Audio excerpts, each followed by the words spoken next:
In 1991, Medellín was the most dangerous place on earth. The numbers were incomprehensible, a homicide rate of 381 per 100,000 people. To put that in perspective, the next highest was Rio de Janeiro at 80. Medellín wasn't just a city, it was a war zone where life was 5 times cheaper than anywhere else in the region. At the height of this era, the sounds of car bombs were as common as the morning rain, and the city lived under a self-imposed curfew. Fast forward to today, and that murder capital is a ghost of the past. In its place is one of Colombia's safest and most productive hubs, earning the title of the world's most innovative city. So, how did a city go from the brink of total collapse to a global model of urban success? The answer isn't found in more soldiers or bigger prisons. It was solved through a radical form of urban development. As a starting point, Colombia went through decades of conflict and instability from the 1950s up to the early 2000s. Long before Escobar came into the picture, there were already political feuds and armed groups fighting for control across the country.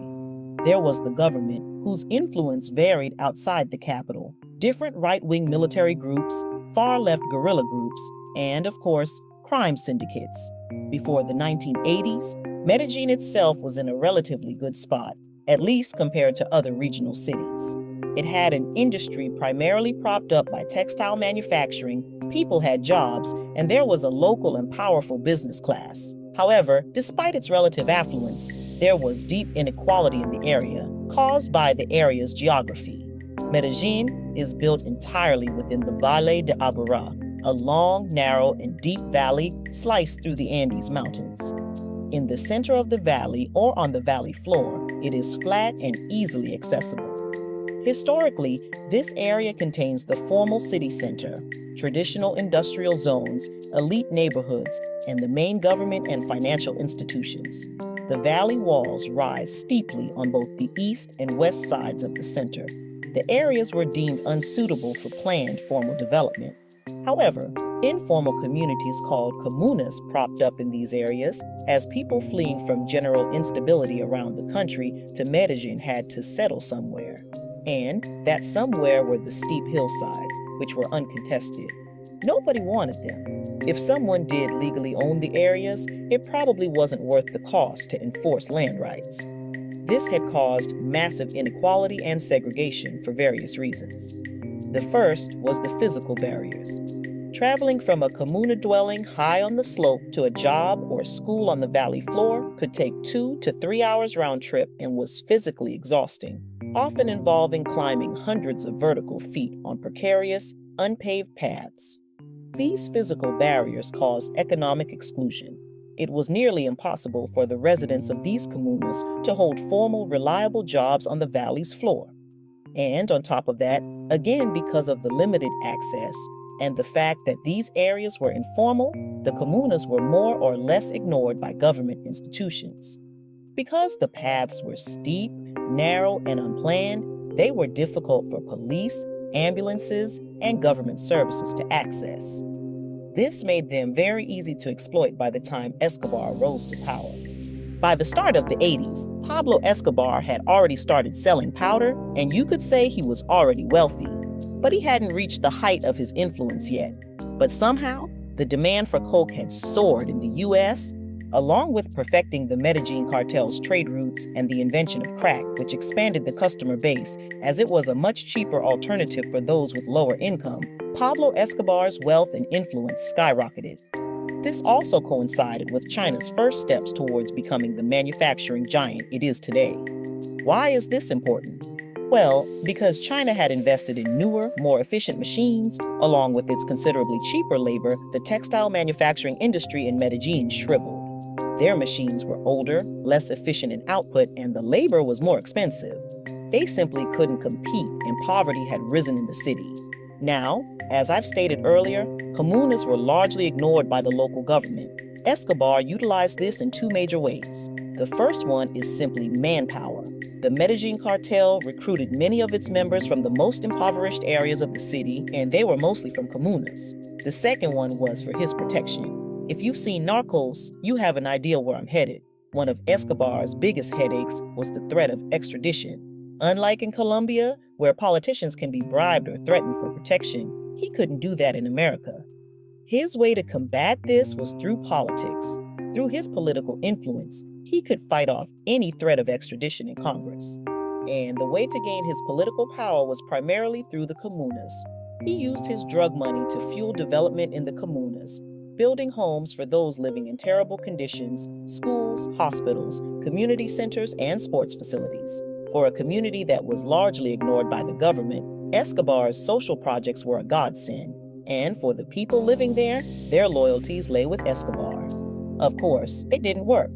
When Minister of Justice Rodrigo Lara Bonilla exposed Escobar and the government began sending out the first extradition decrees in 1984, Escobar abandoned politics and retaliated immediately by ordering Lara Bonilla's assassination. This high-profile murder marked the effective start of his brutal campaign of narcoterrorism, plunging Medellín into the violence. Things happened in between, but eventually Escobar was found and killed. So, to recap the state of Medellín by the time of Escobar's death, Medellín was a mess. Many of its citizens were living in poverty with limited access to anything. Its primary economic activity was through the illicit drug trade, which didn't suddenly stop because Escobar died. And most importantly, the people did not trust the government. After Escobar's centralized cartel broke down, the violence did not end. Rival criminal groups, local gangs, guerrillas, and paramilitaries immediately plunged the comunas into intense, decentralized conflict, fighting ruthlessly for territorial control over the drug routes and extortion rackets. For nearly 10 years, the local government responded mainly with police and military force, attempting to eradicate the gangs through hard security operations. These tactics failed because they targeted the criminal symptoms without addressing the underlying causes of poverty, joblessness, and social debt. The persistent violence and the clear failure of military-first approaches led to a critical realization. The government had to re-engage the marginalized population, not with threats, but with acts of investment and dignity. This paved the way for a more progressive form of urbanism under Mayor Sergio Fajardo. The strategy was executed through the Comprehensive Integrated Urban Projects, or PUIs, which combined physical and social investment into targeted neighborhoods. A major aspect of this is accessibility. The city invested in infrastructure that made the city more accessible to those living in the hillsides. The first one was the building of cable cars utilized for daily commute, the first in the world, in fact. This ignored the steep, winding, and often unpaved roads. The system dramatically reduced commuting time. Journeys that once involved an exhausting, hours-long trek up and down steep hillsides, followed by multiple bus transfers, were instantly reduced to a 10 to 20-minute ride. Crucially, the fare was integrated with the main metro system, meaning residents of the poorest areas paid a single, affordable fare to access the entire city network. The second one was the escalators built in Comuna 13. Comuna 13 had some of the steepest inclines, where residents had to climb the equivalent of a 28-story building simply to reach a main road. The city installed 6 sections of massive, permanent, covered outdoor electric escalators, transforming the arduous half-hour climb into a 6-minute automated ride. The entire system was covered by an artistic metallic canopy, protecting users from the elements. This is particularly important because Comuna 13 was considered one of the no-go zones, and installing this expensive and high-tech infrastructure in only a single area. This showed the government truly cared and wanted the best for people of all different backgrounds. The success of the physical systems was only half the battle. Mobility infrastructure alone cannot replace social opportunity. Therefore, the Metrocable and escalators were built as the engine of the PUI, designed to feed directly into the second critical pillar, dignified public space and education. A major part of this was the library parks. These were not simply functional libraries, they were bold, modern, and often monumental architectural projects, such as the famous Biblioteca España, which resembled large black rocks on the mountainside. Their deliberate placement in the comunas was meant to signal that the state was finally investing in the highest quality in areas it had historically ignored. The parks function as hybrid centers, offering not just books and cultural events, but crucial free computer and internet access. By locating these educational hubs right at the transit stations, the city ensured that the new mobility network immediately translated into equitable access to knowledge and tools necessary for residents to enter the formal economy. These newly created, aesthetically pleasing, and well-maintained public spaces replaced the derelict plots and no-go zones that were previously controlled by gangs. They offered youth a viable, dignified alternative to recruitment by criminal groups, and it worked.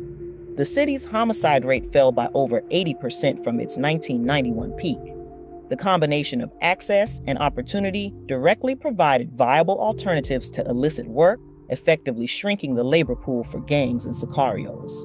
The new connectivity spurred a revitalization of local commerce and services in the comunas. By connecting these neighborhoods to the flow of city life, small business growth in the newly connected areas surged by over 100%. The city successfully reduced the historical stigmatization of the comunas, transforming them from dangerous, isolated peripheries into integral, valued parts of the city. Of course, it wasn't all perfect. The most famous symbol of the transformation, the Biblioteca España, was closed indefinitely and later slated for partial demolition due to major structural defects just 7 years after opening. Investigations suggested that the rushed construction and the use of low-tech, local labor for a complex avant-garde design led to fundamental failures in the facade and structure. This led to criticism that the city sometimes prioritized the architectural shell and international image over the robust, long-term operational quality and maintenance necessary for sustained neighborhood benefit.